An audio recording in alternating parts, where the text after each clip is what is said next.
Oh, hello, you cold? So awesome.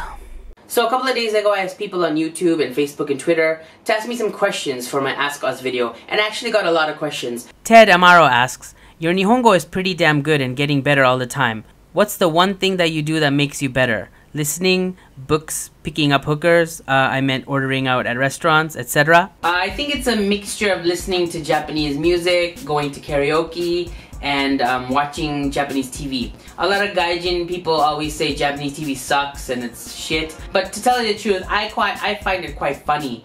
But who am I to judge? I think Pauly Shore is funny, but a lot of the Japanese funny shows and dramas and variety shows and game show kind of stuff, it's pretty wacky and really cool. At the end of the day, do you still love living in Japan? Has it diminished or gotten stronger?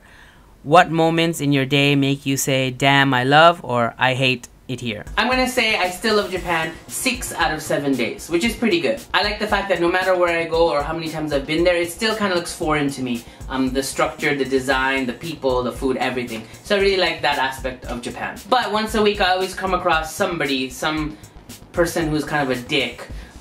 Whether they're being racist or just mean or just they're stressed out about their life and they're just assholes. But I remind myself that no matter what country I go to, there's always going to be assholes around. The good thing is in Japan is they don't speak English, so I can just ignore them. And I always hear about abandoned houses mostly out in rural areas. Ever hear about anyone just moving into one of those places and successfully living there for a while?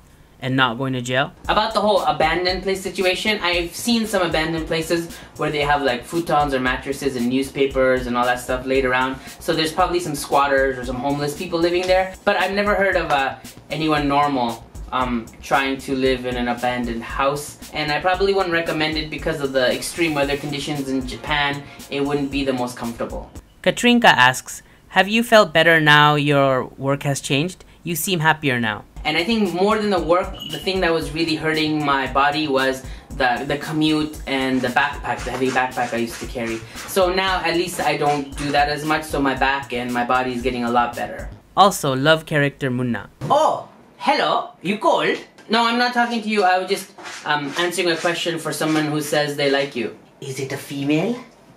Yeah, I think so. Her name is Katrinka. Oh, she sounds like a sexy samosa. Is she single? I have no idea. Well, let's get my mama to call her mama and let's arrange a chai date. If our family and financial circumstances balance, I will make her my Rani. Financial circumstance? You live rent-free in my apartment and you don't have a job. What? Oh, no mine, okay? You don't know the caste system, okay? You want to find a girl and you want to marry out of love. Okay, I get it. Can you like go away? I need to finish this video. Oh, I see. Your very important videos on your YouTube, right? These videos that making you so much money. So you can buy this beautiful apartment, right? Okay. You make your videos. And Katrinka, see you.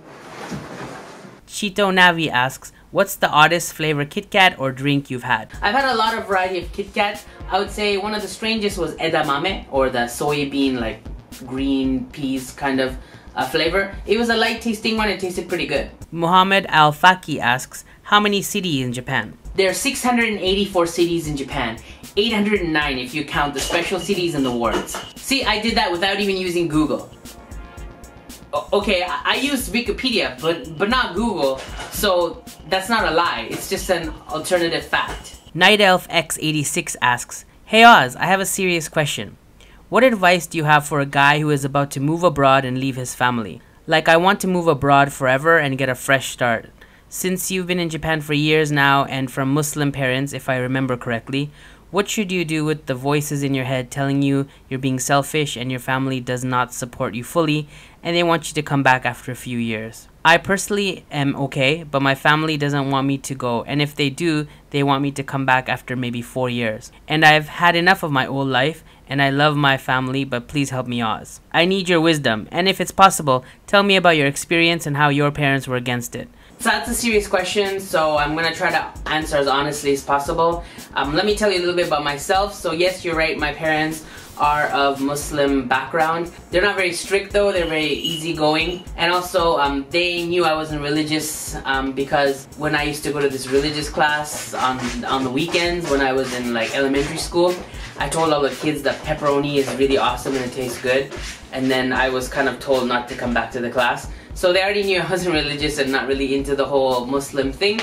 But you know, that's cool. My parents still do their stuff. They still go to mosque and all that stuff. That being said, I didn't tell them I was leaving for Japan until I had already applied, interviewed, and been accepted.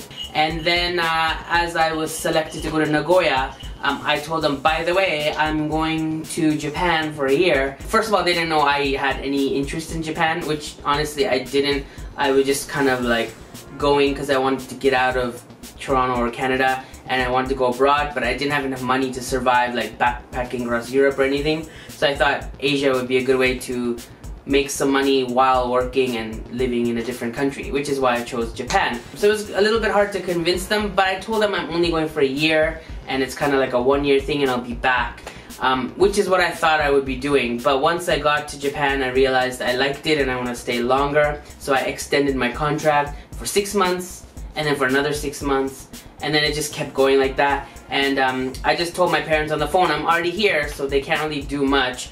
I said I'm enjoying myself here, I'm making money here, I have lots of friends, I have a girlfriend, and things are going well here, so I'm gonna stick around a bit longer. And then I ended up getting married and I ended up moving back to Canada, but then I ended up moving back to Japan and getting divorced, and that's a whole nother video. But in terms of your life, I would say two things. One is, if you really want to come to Japan and if you really want to live here, I would say, even though your parents might not approve or they might be angry or they might forbid you even, it's your life and eventually they'll accept that. They'll be okay with it as long as you're doing well. I mean, if you come to Japan and then you hate it and you're treated poorly and you make no money and then you come back homeless, then yes, maybe your parents will be like, we told you so. But as long as you're doing well in Japan, you're having fun, you're making money or studying or whatever it is you're coming here to do, as long as you're doing that successfully, they'll see that you're happy, and they, even though they don't 100% approve of it,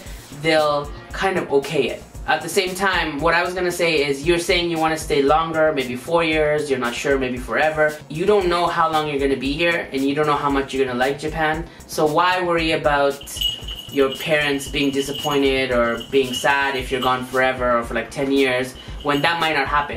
Maybe after living here a year, you'll realize it's not everything you thought it would be and your life back home is better. I think rather than telling yourself and telling your parents that you're going for a long time or you're not going for a long time, no one knows what's gonna happen and no one knows what's gonna happen in your life. Plans change all the time. So maybe you should just go with the flow, tell them you're going, don't give them like a timeline when you'll be back. Like when I came here, there was not a lot of social media. It was pretty much just internet, basic internet and phone, and my parents didn't know how to use a computer. But now there's Facebook and YouTube and Skype and Google Hangouts, and there's so many ways to connect every day that it's not a big deal distance-wise if your parents are worried about not being able to talk to you so much. So in the end, I don't know your family structure, so I don't know how strict your parents are, but it comes down to, will your parents accept your choices in life? If in anything. If that's a yes, if they accept the job you do, the girl you marry, or the guy you marry, or the country you live in, or the job you do, if they're accepting of those things, then I think they'll accept you going to Japan, whether it be for 6 months or 6 years. If they're not accepting of anything and they're kind of really strict parents and they want you to do specific things, and if you don't do those things they get really angry and like disown you or whatever, then maybe you might have to keep that into consideration when deciding if you want to actually take a chance and leave for Japan. So hopefully that helps. I'm not sure if it did, but good luck. Well, there you go. That's the end of the questions I got for Ask Oz for this episode. Thank you for watching. If you like this video, please thumbs up and share. If you do have any questions for a future Ask Oz video, you can leave it in the comment section below. Also, don't forget to hit the subscribe button and that little bell that guarantees you'll get a notification anytime I upload a video, because my videos are awesome. OzzyAwesome. Take care and see you next time. Peace.